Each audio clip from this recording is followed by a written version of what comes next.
할렐루야. 오늘 계속해서 마태복음 18장 말씀을 나누겠습니다. 오늘 나눌 말씀은 마태복음 18장 18절 한 절입니다. 우리 같이 한 목소리로 봉독하겠습니다. 진실로 너희에게 이르노니 무엇이든지 너희가 땅에서 매면 하늘에서도 매일 것이요 무엇이든지 땅에서 풀면 하늘에서도 풀리리라. 아멘. 자, 예수님의 말씀이에요. 예수님이 너희에게 말씀하셨어요. 예수님의 말씀이고 너희는 누구죠? 18장 말씀은 계속해서 제자들에게 말씀하고 계세요. 예수님의 제자들에게 말씀하신 것이에요. 말씀하신 내용은 너희가 무엇이든지 너희가 땅에서 매면 하늘에서도 매일 것이고 무엇이든지 땅에서 풀면 하늘에서도 풀릴 것이다 라고 말씀하세요. 좀 특별한 느낌이 들지요. 유대인들의 중요한 표현법이고요. 이 말씀은 성경에서 여러 번 나타나는 말씀이에요. 가장 가깝게는 우리가 읽은 지금 나누고 있는 마태복음에서도 두 장 전에 16장 19절에 거의 비슷한 형태의 말씀이 나왔었어요. 기억나세요? 어떤 장면에서 예수님이 이 말씀을 하셨죠? 베드로가 예수님을 그리스도로 고백하고 나서 뭐라고 고백했죠? 주는 그리스도시요 살아계신 하나님의 아들이십니다. 이렇게 고백한 후에 예수님이 베드로를 칭찬하시면서 베드로에게, 그러니까 그때는 베드로에게 말씀하셨어요. 땅에서 매면 하늘에서도 매일 것이고 땅에서 풀면 하늘에서도 풀리리라. 그때는 베드로에게 이렇게 말씀하셨고 지금은 18장 18절에서는 거의 비슷한 형태로 제자들에게 이 말씀을 하세요. 이 말씀의 뜻은 무엇일까요? 베드로든 제자들이든 땅에서 무엇을 하면 하늘에서도 그렇게 될 거고 땅에서 반대로 그걸 반대로 하면 하늘에서도 그렇게 될 것이다. 너희가 하는 그것을 하늘의 뜻이 하나님의 뜻이 승인하고 인정하고 권위를 줄 것이고 도울 것이다. 이런 말씀으로 이해할 수 있겠죠. 16장 19절의 말씀은 베드로의 권위를 인정하는 말씀이셨다면 그러니까 이 표현 자체가 권위를 하나님의 이름으로 하늘의 뜻으로 인정해 주는 표현이라고 봤을 때 16장은 베드로의 권위를 인정해 준 말씀이었다면 같은 표현으로 28장 18절에서는 제자들 그러니까 누구죠? 제자들이 마태복음의 그 독자들과 마태복음이 기록될 때 초대교회 상황에서 보면 제자가 아니라 이때는 사도들이라고 불리고 있는 사람들이죠. 사도들에게 하나님의 권위를 실어주는 힘을 실어주는 하나님의 뜻으로 서포트해주는 그런 의미다 생각할 수 있고요. 좀 더 생각하면 이것은 교회의 권위에 힘을 실어주시는 그런 말씀으로 그런 의미로 기록을 하고 있구나 이렇게 볼 수 있는 거죠. 왜죠? 지난주에 나눴던 말씀하고 이어서 생각하시면 돼요. 사실 내용이 이어진다 볼 수 있는 거니까요. 지난주에는 무슨 일이 있었어요? 누가 나에게 죄를 지었을 경우 성도들 간에 형제가 나에게 죄를 지었을 경우 관계에 문제가 있어서 아주 심각한 죄는 아닐지라도 나에게 잘못을 하고 나를 해하고 그랬다면 그와 이렇게 해라. 1대1로 얘기하고 한두 사람 데리고 가서 얘기하고 교회에 얘기해라 하는 말씀 다음에 이어지잖아요. 교회에 얘기하는 것이 최종 권위가 됐었잖아요. 그 다음에 하나님께 가라 이러지 않잖아요. 그러니까 교회를 향해서 예수님께서 그 권위를 힘을 인정해 주시는 말씀으로 볼 수 있는 거죠. 이게 무슨 말일까? 무슨 비밀이 여기에 있을까? 이렇게 생각할 필요가 없어요. 쭉 보고 문맥을 보고 땅에서 뭐 하면 사람이 하나님이 그 권위를 위임해주고 예수님이 그 권위를 위임해주고 인정해준 그 사람이 하나님의 뜻을 따라서 무엇을 하면 하늘에서도 그것을 인정하고 지지하고 서포트해주고 그것이 곧 하나님의 뜻인 거다라고 선포하고 있는 말씀이구나. 이렇게 이해하면 틀리지 않습니다. 중요한 건 그 다음이에요. 이걸 어떻게 적용할 것인가. 질문이 들어요. 저는 그렇게 생각하고 나니까 베드로나 16장에서 베드로에게 그런 권위를 주셨죠. 18장에서는 사도들에게 그런 권위를 주셨고 그것은 곧 교회에게 권위를 주신 건데 이 18장의 그 상황에서는 성도들 간의 분쟁이 있을 때 그것을 교회의 권위로 결정하고 수습할 수 있는 권위를 주셨다. 이렇게 생각할 수 있겠는데 베드로나 사도들이나 교회가 하늘의 권위, 예수님의 권위를 위임받을 자격이 있나 하는 질문을 하게 됩니다. 베드로에게 자격이 있어서 예수님이 이렇게 말씀하셨을까? 사도들에게 자격이 있어서 이렇게 말씀하셨을까? 교회가 교회 안에서 성도들의 모든 문제를 마무리하고 결정할 수 있는 권위를 갖는 자격이 있어서 이렇게 주시는 걸까 하는 질문이 들었습니다. 여러분들도 한번 생각하면서 따져보세요. 베드로는 그 예수님의 그리스도 되심을 하나님의 아들 되심을 고백하는 믿음이 위대한 믿음을 고백했으니까. 근데 한순간 위대한 믿음을 고백하는 건 저도 할 수 있어요. 여러분도 할 수 있고요. 그런데 베드로는 실수가 많은 사람이었죠. 완전한 사람이 아니었어요. 예수님의 인정과 권위를 받을 자격이 있는 사람이 아니었다고요. 제가 비난하는 게 아니고 제가 결정적으로 말하는 게 아니고 그래요. 네, 이거는 뭐 재론의 여지가 없어요. 사람이기 때문이지요. 사도들은요. 사도들은 좀 더하지 않을까요? 그래도 베드로, 야고보, 요한 이런 사람들은 이 탑 예수님에게 가까이 예수님이 조금 특별하게 대했던 제자들인에 반해서 전체 제자들을 다 얘기하면 그렇게 나누는 게 좀 이상하긴 하지만 어쨌든 사람도 많아지고 범위가 넓어지니까 그 권위를 받을 만한 자격이 있는가 물었을 때 그 가능성은 더 내려가지 않을까요? 교회도 마찬가지죠. 교회의 권위라는 게 결국엔 이 사도들의 권위를 이어서 가고 있는 것 아니겠습니까? 지금 우리 교회가 속한 교단의 권위가 있다. 교단이 개 교회의 문제들을 치리하고 감리사가 감독이 치리한다. 이렇게 하는데 도대체 그분들에게 이 예수님이 주신 권위가 있어서 그렇게 하는 걸까? 하는 질문을 해볼 수 있다는 거죠. 제가 부정적으로 말하는 게 아니라 질문해 보는 겁니다. 저의 답은 없다는 거예요. 자격이 있어서 그런 권위를 갖는 건 아니다. 다만 주님께서 그렇게 권위를 주기 때문에 그 권위를 갖는 것이다. 말장난 같지요? 아닙니다.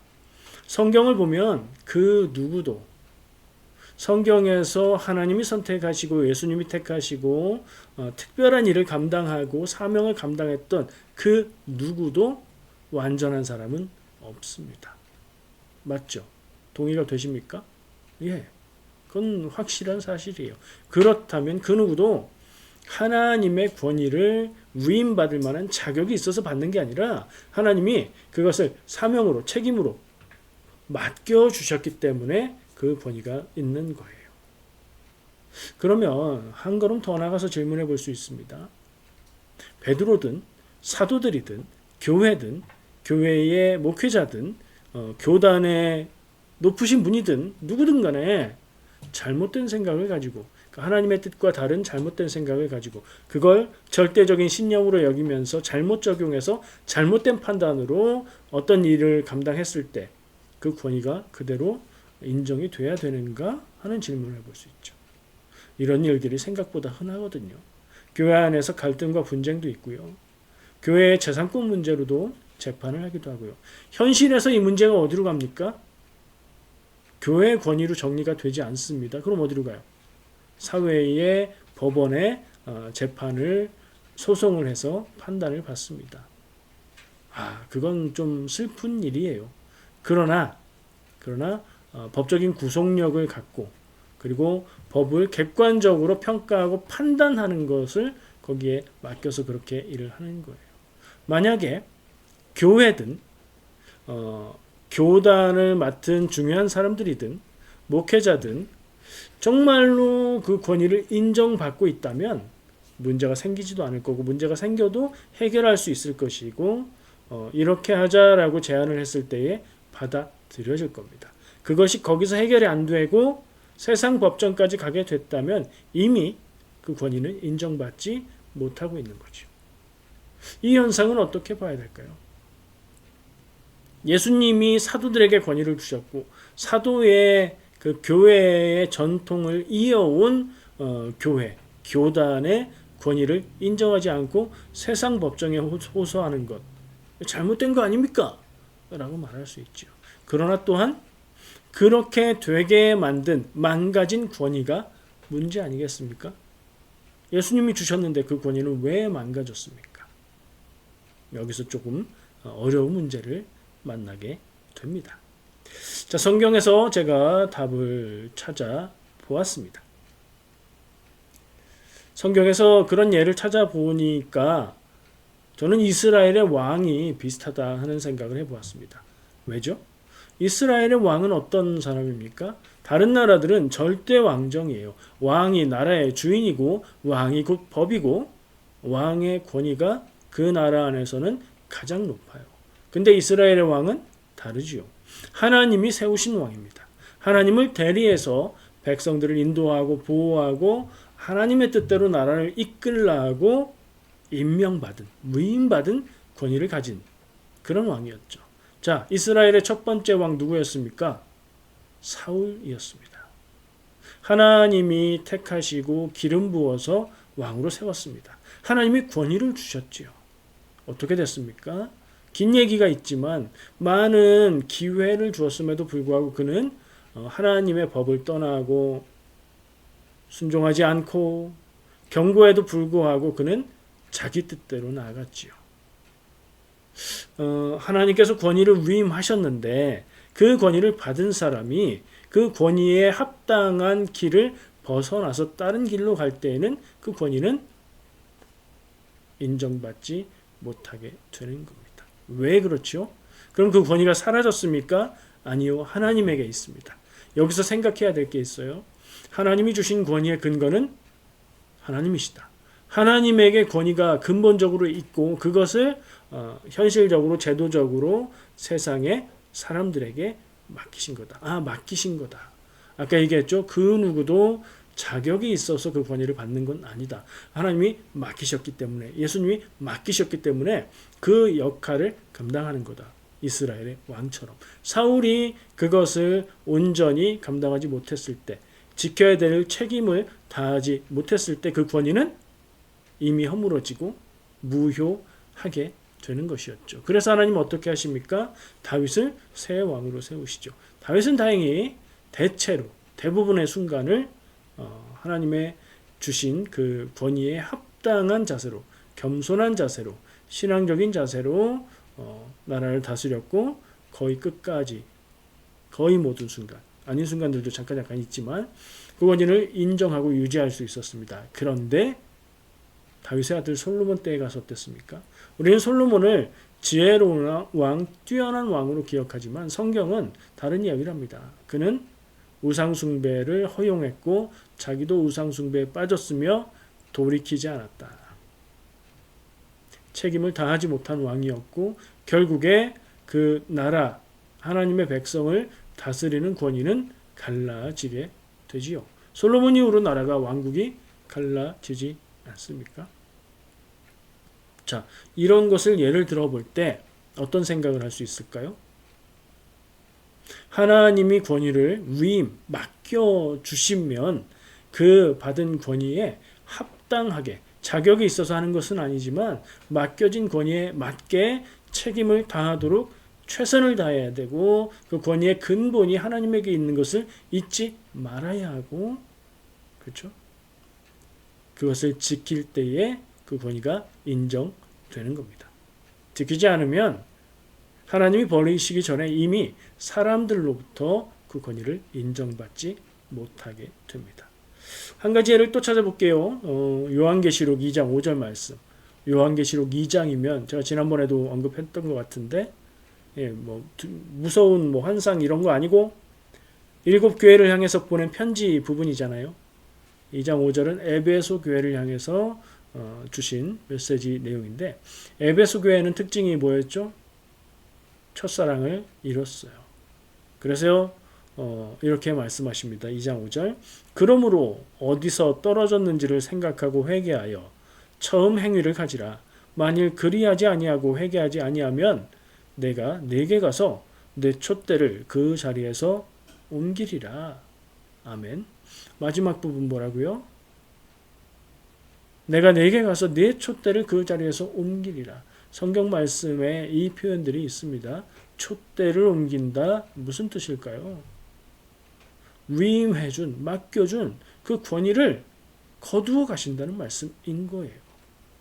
이 말씀이 그런 차원에서 이해가 될 수 있고, 이 말씀에 촛대를 옮긴다는 표현을 오늘 교회에 맡겨주신 권위, 교회에 위임하신 권위를 하나님이 거두실 수 있다는 것을 우리는 생각할 필요가 있습니다. 세상 누구도 어떤 기관도 하나님의 뜻과 권위를 온전히 담을 수 있는 그런 사람, 그런 기관, 그런 경우는 없었습니다. 성경에도 없고 역사 속에도 없었습니다. 이것을 늘 기억해야 합니다. 특히 권위를 위임받은 위치에 있는 사람이라면 이걸 반드시 기억해야 됩니다. 겸손을 잃지 말아야 하고, 이 권위의 근거가 내가 아니라 하나님께 있음을 잊지 말아야 합니다. 이 말씀을 교회의 권위, 목회자의 권위를 강조하는 데 사용한다? 그 사용하는 것 그 자체로 이미 위임받은 권위를 잃었다는 증거라고 볼 수 있습니다. 이 말씀은 교회의 권위는 하나님의 위임에 근거하며 현대적으로 적용해 볼 때, 현대 교회에 적용해 볼 때 목회자가 목회자나 교단의 권위에 있는 게 아니고, 맡겨주신 사명과 역할을 다할 때 하나님이 주신 이 권위가 지켜지고, 이 권위를 가지고 하나님의 뜻을 대리하고 교회와 성도들을 인도하는 역할에 책임을 다해야 한다. 여기에 강조를 두어야 한다고 정리를 해봅니다.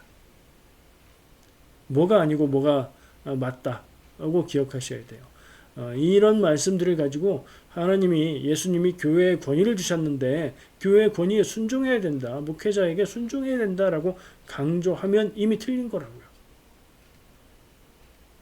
목회자나 교회나 교단의 교직자들이나 맡겨주신 권위에 충실한 그런 책임, 그런 역할을 다하기 위해서 최선을 다하는 그 모습이 있을 때에만 지켜지는 권위다. 그 방향이 적용의 초점이고 핵심이다. 저는 그렇게 봅니다. 모세, 그리고 모세가 성경 말씀에서 어땠습니까? 출애굽기 말씀 보고 있으니까 기억나지요. 모세가 하나님과 직접 대면해서 대화하고 나오면 어땠습니까? 그 거룩함이 영향을 끼쳐서 얼굴이 광채가 났다. 그래서 수건으로 얼굴을 가렸다. 이렇게 얘기하죠.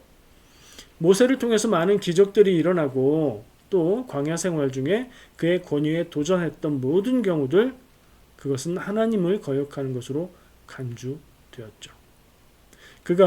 모세가 맡겨진 역할을 끝까지 감당하고 겸손한 자세를 잃지 않았기 때문에 그 권위가 유지된 것입니다. 다윗도 아까 그랬죠. 모세나 다윗이 잘 감당했다고 할 수 있는데 이들의 공통점이 있습니다. 뭐죠? 권위의 자리에 가기 전에 철저하게 낮아지고 겸손해지는 자리에 처했었다는 점이 같습니다. 모세는 광야에서 40년간 그냥 아무것도 아닌 사람으로, 양치는 사람으로 살았었죠. 다윗도 사울에게 목숨의 위협을 받으며 쫓기는 생활을 했었죠. 그 경험이 그들을 끝까지 겸손하게 만들 수 있었다는 생각을 해봅니다. 마지막 정리와 적용을 하겠습니다. 자, 이런 교회의 권위는 오늘 말씀에서 다시 본문으로 돌아가서 예수님께서 제자들에게 그리고 그게 결국엔 사도들에게 그리고 교회에게 주신 이 권위는 어디에 적용할 수 있을까? 오늘 본문 말씀에서 찾아보면 그 앞절 말씀 연결해서 찾아보면 성도 간에 죄를 지어서 관계가 깨지고 문제가 생긴 경우에 교회는 하나님의 뜻을 대신해서 회개하게 하고 관계를 회복하게 하는데 힘써야 하겠죠. 그럴 때에 맡겨주신 권위가 유지되는 것이고요. 이런 경우가 아니라 교회의 권위를 강조하면서 잘못된 것을 덮어버리는데 교회의 권위를 사용하고 잘못된 것을 강요하는 데 사용하면 그 목회자, 그 교단의 중직자, 그 교단, 그 교회는 그 권위를 잃게 된다. 기억할 필요가 있는 부분이고요. 여기까지는 제가 어렵지 않게 말할 수 있습니다. 당연한 것이고 내가 아니고 내 바깥을 향하는 얘기니까. 물론 어떤 편으로는 제가 속해 있는 그룹이 있으니까 저를 향한 것이기도 하지만 어쨌든 어렵지 않게 얘기할 수 있는데 정말 적용해야 할 부분은 이제부터 말씀드리는 부분입니다. 여러분은 어떻게 적용하시겠습니까? 저와 여러분, 우리 모두는 이걸 어떻게 적용해야 할까요? 저도 여러분도 다 성도입니다. 목회자를 성직자라고 여기는 경우 그렇게 부르는 경우가 있는데 뭐 그렇게 부르는 것이 이해상 적절하고 편리하기도 하고 또 사회 일반 통념에 맞기도 합니다. 그러나 또 한편으로는 목사는 성도가 아니고 백성이 아니고 지도자다. 거룩한 자다라는 뜻에서 구별하면 그건 적절하지 않습니다. 다 성도입니다. 인생을 살아가는 성도예요. 성직을 감당하고 있을 것이고 있는 것뿐이고 그렇지 않은 분들은 또 삶 가운데 거룩한 삶을 임무로 받은 거예요. 자, 성도라는 것을 성직으로 예수님이 하나님이 권위를 주신 그런 자리로 여겨 보면 어떨까요? 아니 우리는 성도를 그냥 평신도 아무것도 아니고 교회에 가서는 그냥 말씀을 듣기만 하고 순종하기만 해야 될 사람들에게 적용하는 말이라고 생각할 수 있는데 아니에요. 절대 그렇지 않습니다. 여러분은 성도는 하나님이 세상 가운데에 복음을 알게 하고 하나님의 뜻을 알게 하라고 보내신 임명한 위임한 대사라고 저는 적용을 합니다.